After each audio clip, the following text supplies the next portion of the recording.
जब उनके साथ गलत कार्य किया, आकाशवाणी भी हुई कि बलराम जीते हैं, तब उसने बात नहीं मानी, तब बलराम ने उनका वध कर दिया।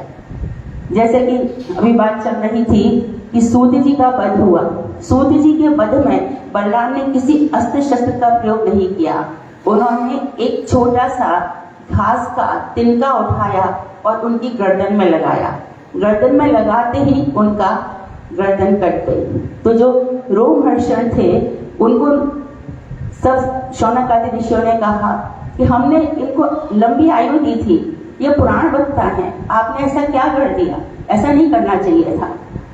अब ऐसा कुछ करो कि इसका वध भी रहे और हमारी भी बात रहे। हम ब्राह्मण हैं, हमारा जो हमने इसको वरदान दिया है वो झूठा नहीं होना चाहिए।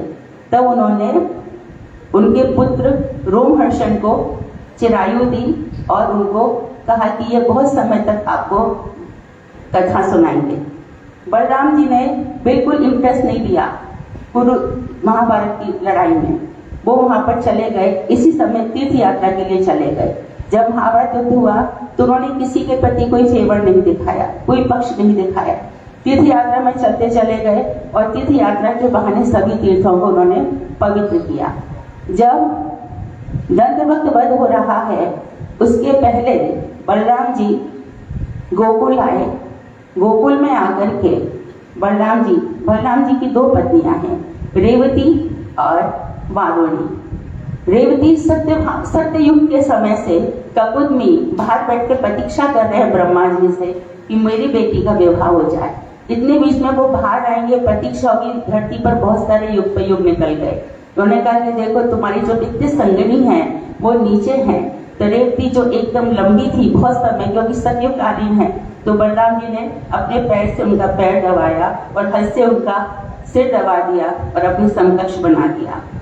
रेवती और बलराम, उनका जिस तरह से भगवान श्री कृष्ण का महलों में ऐश्वर्य विहार देखा जाता है, बलराम के विषय में ब्याल जी शांत हैं, कुछ बोले नहीं हैं। लेकिन इधर जो वारुणी मदिरा पीकर भगवान बलराम रहते हैं, उसके लिए कहा गया है कि जो वारुणी है वो भगवान श्री कृष्ण के गुण गान में इतने उन्मत्त रहते हैं। वो मदिरा साधारण सुरा नहीं है, वो मदिरा से उन्मत्त रहते हैं। यद्यपि महामूर्ख लोग अभी भी बलराम जी के इस विषय में बहुत प्रश्न करते हैं, लेकिन ये ठीक नहीं है। भगवान श्री कृष्ण का जो गुणगान है उसका उन्मत्तता है, उसमें वो रहते हैं। और दूसरी चीज जो संकर्षण तत्व है, पंचम स्कंध में वर्णन आया स्पष्ट रूप से कि भगवान शिव के आराध्य देव संकर्षण है। भगवान शिव के आराध्य देव संकर्षण है। तो बलराम जी नित्य लीलाओं के भगवान के साथ हैं, वही गुरु तत्व भी हैं। तो जब अर्जुन सन्यासी का वेश धारण करके रहे तो सुभद्रा हरण की बात हुई थी। तो उस समय बलराम जी चाहते थे कि उनका विवाह दुर्योधन की बेटी लक्ष्मणा के साथ हो, लेकिन श्री कृष्ण को यह रिश्ता बिल्कुल पसंद नहीं था। उन्होंने अपने माता पिता को इसके लिए तत्पर कर लिया था। तो उस समय हरण करवा लिया गया तो बलराम जी को क्रोध आ गया। उन्होंने अपने हर मुसल फिर से निकाले। तो कृष्ण ने कहा भैया जरा शांत हो जाओ।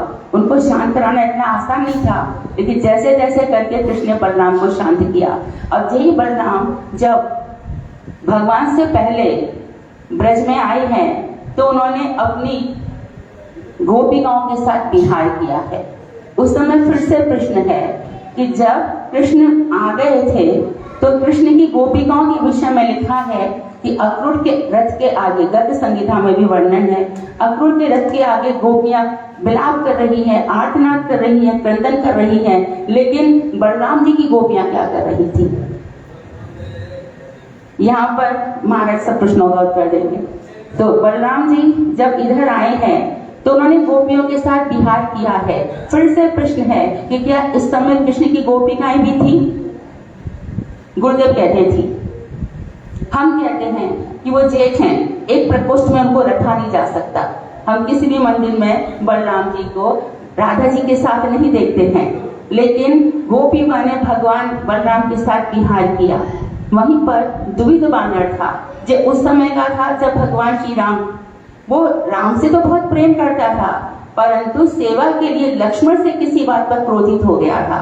तो इस समय द्वित बानर बन करके उसने बलराम जी को परेशान किया। सबसे पहले तो वो गोपियों को उनके वस्त्र छीनता था, कभी अपना मलमूत्र का पाठ खाता रहा। बहुत तरह से जब गोपियों को लेकर के भागा, तब बलराम जी उसके पीछे पीछे भागे और उसका वध किया। कंस के यहाँ भी जब चाणूर, मुष्टिक, शल और तोशल, ये चारों जो मल्लयुद्ध करने के लिए आए थे, तो कृष्ण और बलराम की शक्ति समान रूप से देखी जाती है। कृष्ण ने चाणूर और शल को मारा और बलराम ने मुष्टिक और तोशल को मुष्टि खाली मुट्ठियों से मारा। और जब वो रंगमंच में प्रवेश किया है, तब कोबलापीड़ हाथी के दांतों को लेकर के दोनों भाई अंदर गए हैं, एक के यहाँ पर, एक के यहाँ पर। तो जो भगवान श्री कृष्ण की शोभा का वर्णन आता है कि उनका सारा शरीर रक्त रंजित हो रहा था, रक्त के छींटे से सुशोभित हो रहा था। लेकिन जब उनको आश्रम में पढ़ाई करने के लिए भेजा गया, तब भी हम बलराम का प्रसंग नहीं देखते हैं। इधर नंद बाबा और यशोदा के पास से जब ये आ रहे हैं, तो देवकी और वसुदेव के आगे उन्होंने प्रणाम किया है और दोनों भाइयों ने कहा है कि हम आपकी सेवा नहीं कर सके, हम आपकी सेवा नहीं कर सके, हमें इस बात का दुख है। लेकिन जब कुरुक्षेत्र में शिविर लगा, तब नंद बाबा यशोदा के साथ ही कृष्ण भी रहे और बलराम भी रहे। अब नंद बाबा 3 महीने तक वहां पर रहे हैं। आज चला जाऊंगा, कल चला जाऊंगा, परसों चला जाऊंगा, उनका मन नहीं करता। इस समय रोहिणी देवी और देवकी बहुत दूर तक बैठकर कहती हैं कि देखो जैसे मैं भूल गया, हमें तब देखता तक नहीं है। यशोदा इसके ऊपर ना जाने क्या जादू चला रही है, चक्रवर्ती ठाकुर इस तरह से लिख रहे हैं। वहां पर वो बैठ करके विचार कर रहे हैं। तो फिर वसुदेव जी से नंद बाबा ने आग्रह किया कि मैं कृष्ण को ले जाना चाहता हूँ। तो उन्होंने कहा कि ऐसा है कि सारी दुनिया को थोड़ी बहुत तो कुछ शंकाएं हैं कि कृष्ण किसका बेटा है। हम कृष्ण के साथ ही यहाँ पर आए हैं और कृष्ण के साथ यदि हम वापस नहीं गए तो लोग क्या कहेंगे, इसके लिए मैं अभी कृष्ण को नहीं भेजूंगा। उन्होंने बात टालने की कोशिश की कि जब मैं द्वारका चला जाऊंगा तब मैं भेजूंगा। लेकिन भगवान ने कहा कि बलराम को भेज दिया जाए। तो बलराम जी ने कहा जिसको जाना है जाए, जिसको रुकना है रुके, मैं कृष्ण के बिना एक दिन भी नहीं रुकूंगा। फिर नंद बाबा ने जब कहा कि वसुदेव जी के आगे मेरी बात नहीं चल रही, तो उग्रसेन से कहा महाराज आप ये मत समझिए कि मैंने सूर्य ग्रहण पर इसलिए रुका हूं कि मैंने कुछ पाप किए हैं। मैं अपना बेटा लेने आया हूं जो आपको भेजना होगा। तो इधर से भगवान श्री कृष्ण जब प्रभास क्षेत्र में संवरण लीला करना चाहते हैं, यदुकुल का संहार करना चाहते हैं, उस समय में बलराम जी का विशेष योगदान नहीं देखा जाता। लेकिन जब सांब को लक्ष्मणा भाग गई और लक्ष्मणा को लेने के लिए सांब हस्तिनापुर चले गए और जब उसको वापस नहीं किया गया तो बलराम जी को फिर से क्रोध आया। वहां से खबरें आई, हमारी ज्योति हमारे सिर पर, ये ग्वाले हमारे द्वारा राज पर बैठे हुए हैं, हमारे ही सब कुछ भोग कर रहे हैं और आज हमारे सामने। बलराम जी ने यहाँ तक तो सुना, उसके आगे उन्होंने दुर्योधन वगैरह कुछ नहीं देखा, सीधा अपना हल उठाया और हस्तिनापुर को नीचे खींच लिया, जिसका आज भी देखा जाता है। अच्छा, अब ये जो प्रश्न है कि राम घाट पर बलराम जी ने गोपियों के साथ विहार किया, तो उस समय यमुना जी से कहा था कि यमुना तू इधर आ जा थोड़ा, मैं तेरे किनारे पर विहार करना चाहता हूँ। यमुना ने मना कर दिया। यमुना कृष्ण की नित्य प्रेयसी है, नित्य प्रिया है। तो क्या बलराम जी उससे आग्रह करेंगे? क्या बलराम जी मर्यादा नहीं जानते? तो जीव गोस्वामी ने इसका उत्तर दिया है कि उसके साथ साथ जो जमुना नदी है, एक नदी है और एक कृष्ण प्रेयसी है। तो जिसको हम कहते हैं कि ये नदी बे ऑफ बंगाल जाती है, बंगाल की खाड़ी में मिलती है, वो एक नदी है, जमुना का प्रतिरूप है। साक्षात जमुना जी भगवान श्री कृष्ण के वक्ष स्थल का त्याग करके कभी कहीं नहीं जा सकती। और एक कथा शायद महाराज सुना देंगे कि जो स्यमंतक मणि है और उसको समुद्र में डाल दिया गया, बाद में वो सूर्य के पास जो पहुंची है, और उसी स्वयंगत मणि को सूर्य ने इसको दिया है, सत्यभामा के पिताजी को ने सत्यजित को ये मणि दी है। तो वो मणि का कहीं ना कहीं कनेक्शन है। तो हम पग पग पर बलराम जी की अनंत लीलाएं देखते हैं। इसके लिए चैतन्य भागवत कार ने कहा है कि अनंत देव बहुत दिनों से प्रतीक्षा कर रहे हैं।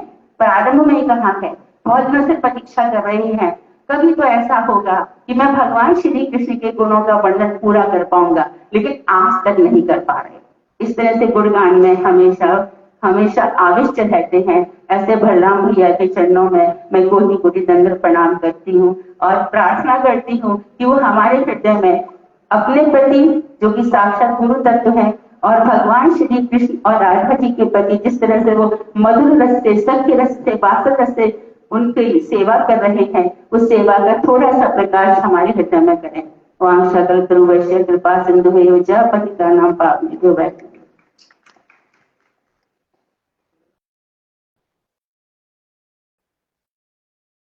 कौन बोलेगा?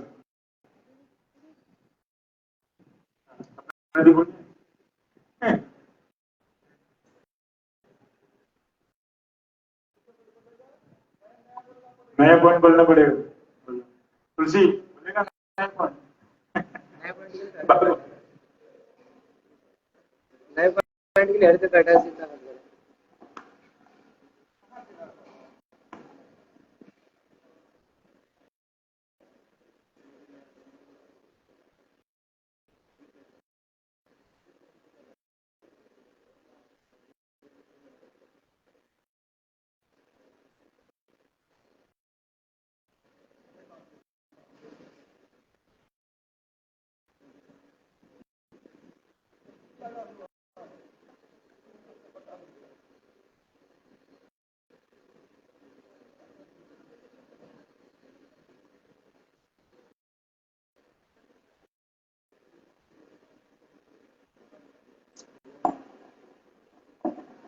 हरे कृष्ण। श्री गुरवे श्री गौरचंद्राय